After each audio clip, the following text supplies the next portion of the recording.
Ils sont différents jeunes issus des paroisses de Sainte-Anne,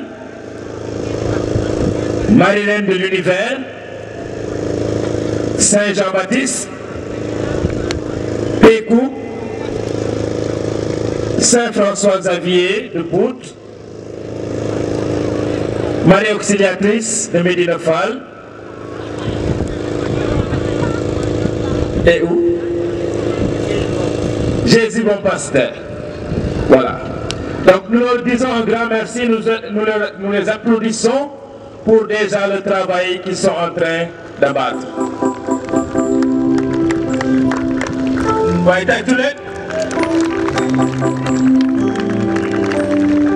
Chers membres du bureau de la coordination, merci pour votre dévouement, pour votre disponibilité à rendre service à l'ensemble de la jeunesse catholique de notre doyenné. Merci à vous.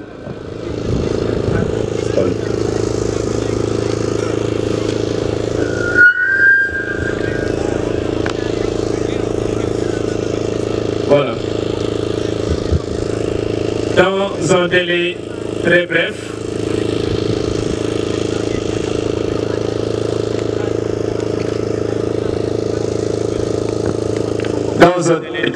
il m'a été demandé d'ouvrir cette causerie. Je dis bien ouvrir, puisque bien sûr, nous sommes là pour discuter, comme nous avons l'habitude de faire, pour échanger des questions qui nous concernent comme jeunesse. Le souhait était d'avoir un conférencier en la personne de l'abbé Augustin Sagna, mais des contraintes ont fait qu'il ne peut pas être là. Contraintes surtout, disons, d'âge, puisque cette heure, il nous semble, ne l'arrangeait pas trop. Voilà pourquoi il m'a été donné l'honneur d'ouvrir le débat aujourd'hui, qui porte sur un thème que le bureau même de la coordination que je viens de citer tout à l'heure a donné. Li ñu bëgg a waxtaane léegi nii bureau coordination des jeunes bi nekk ci doyenné bi moo ko tànnal boppam bëggoon keneen waxtaan ci ak yéen waaye mu am gàllankoor ba mënul teew loolu tax ba bëgg a ubbi waxtaan bi tey ngir ku nekk war ci mën a sànni kàddoom. May rafetlu teewaayu aumônier yi fi nekk yépp, aumônier de jeunes, di rafetlu itam teewaayu sœurs conseillères yi ñu ngi fee sedd bi daf leen jàpp. Mais sœurs, merci d'être là aujourd'hui avec nous, même si il y a un peu de coup de froid.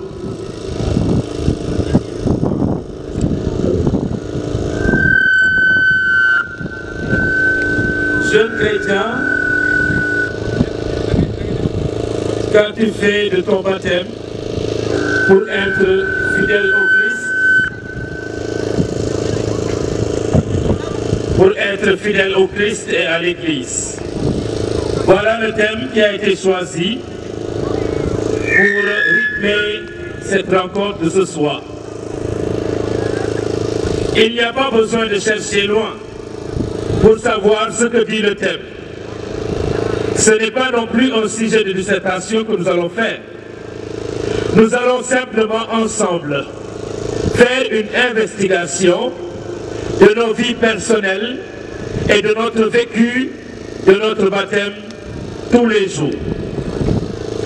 Devant le défi de notre monde d'aujourd'hui, d'un monde presque sans repère, il paraît impérieux d'affirmer sa foi catholique en ce qu'elle a de spécifique eu égard des exigences de notre baptême et d'en témoigner d'une façon héroïque et fière. Merci à la jeunesse montfortaine qui nous a montré une facette de témoignage de notre baptême dans les réseaux dits sociaux où l'ensemble des jeunes qui sont ici s'y trouvent, ou presque. ana ñan ñoo nekkul ci réseaux sociaux yi yëkkati leen seen loxo ku amul Facebook ku amul WhatsApp yàlla nee na fen baax bëggul kuy fen suñu seetee ba seet jeunes yëpp presque am nañu li nga xamante ne mooy WhatsApp Snapchat Twitter Instagram Facebook ak yeneen réseaux sociaux. Merci à la jeunesse montfortaine qui nous a montré comment nous pouvons vivre notre baptême même étant dans ces réseaux sociaux. Jeune chrétien, qu'as-tu fait de ton baptême pour être fidèle au Christ et à l'Église?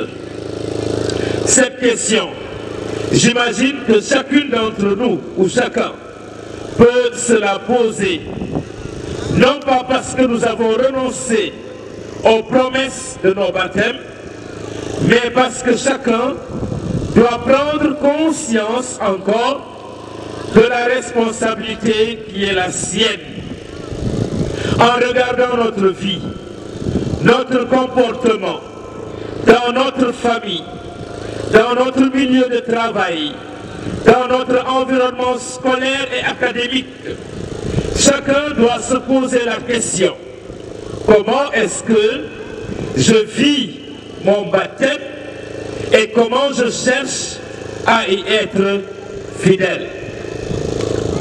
Chers amis, nous tous, nous avons été témoins ou nous avons eu écho du discours tonitruant de Monseigneur André Gueye à l'occasion de la célébration de la clôture des 50 ans d'existence de notre diocèse, où Monseigneur parlait du chemin de fidélité que chacun comme baptisé, mais comme diocésain chrétien, diocésain de Thiès, nous devons emprunter le chemin de la fidélité.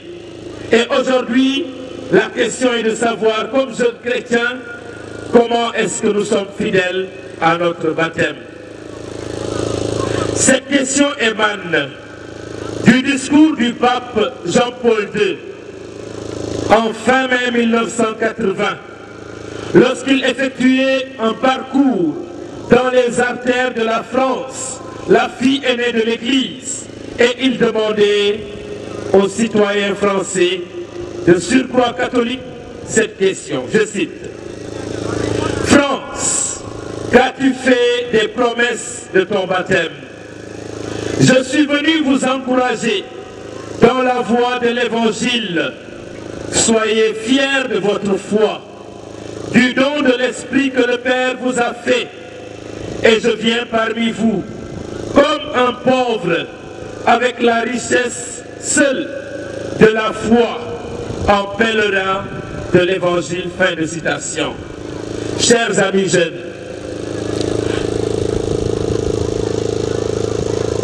chers amis, j'aurais pu simplement gloser ces paroles du pape pour dire que je suis là aujourd'hui pour stimuler en chacun cet élan et cette prise de conscience réelle de ce qu'est notre baptême. Jeune chrétien, c'est quoi être jeune? Jeune chrétien, qu'as-tu fait de ton baptême? Arrêtons-nous simplement sur le terme jeune chrétien. Qui est-ce? Quand je dis qui est jeune chrétien aujourd'hui, qu'est-ce que vous répondez? Kan mooy jeune chrétien tey? Hein? C'est moi. Merci. Chacun peut dire aujourd'hui, jeune chrétien, c'est moi. Jeune chrétien, c'est toi qui es là aujourd'hui, ce soir, qui a accepté de braver la route, qui a accepté d'être là pour Jésus-Christ, pour Dieu lui-même, d'être là pour ton Église. Le pape disait récemment dans un livre: la jeunesse n'existe pas, il y a des jeunes. Dans ce temps qui est le nôtre, La jeunesse retient beaucoup l'attention de l'Église et nous avons vu qu'il y a eu le licenciement des jeunes avec toutes les résolutions qui en ont découlé. Et même au-delà, c'est le monde entier qui parle des jeunes. On parle beaucoup de la jeunesse en référence avec des termes. La jeunesse ceci, la jeunesse cela. Ah, les jeunes d'aujourd'hui. Dans son récent livre, publié en 2018, je le rappelle encore, le pape François déclarait vaillamment « La jeunesse n'existe pas ». Ils sont nombreux, ceux qui tentent d'attribuer une certaine définition à la jeunesse. Je ne vais pas m'évertuer à le faire. Mais pour certains, retenons que la jeunesse est moins une affaire d'âge qu'un état d'esprit. Il y a des vieilles personnes qui sont là aujourd'hui, qui se considèrent comme jeunes. Tout à l'heure, je vais appeler une religieuse qui est là. Une brave religieuse, une mémère qui est là avec nous aujourd'hui ce soir.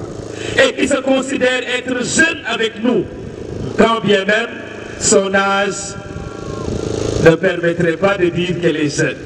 Merci grand-mère, sœur, d'être là aujourd'hui avec nous. Et il y a un jeune de Marilène qui aimait m'entendre dire que la jeunesse, c'est l'âge d'or de la vie. La jeunesse, c'est l'époque où l'on se croit capable de tout fondre et de tout expérimenter. Et dans la Bible, pour ne citer que quelques passages, le livre des Juges dit « Jeune, va avec ta force, cette force que tu as ». L'apôtre Saint Jean dit de son côté plus tard, en 1 Jean chapitre 2 verset 14, « Je vous écris, jeunes gens, parce que vous êtes forts ». La jeunesse, c'est l'âge de la force. La jeunesse, c'est l'âge de la découverte. C'est l'âge, disons, des débandades.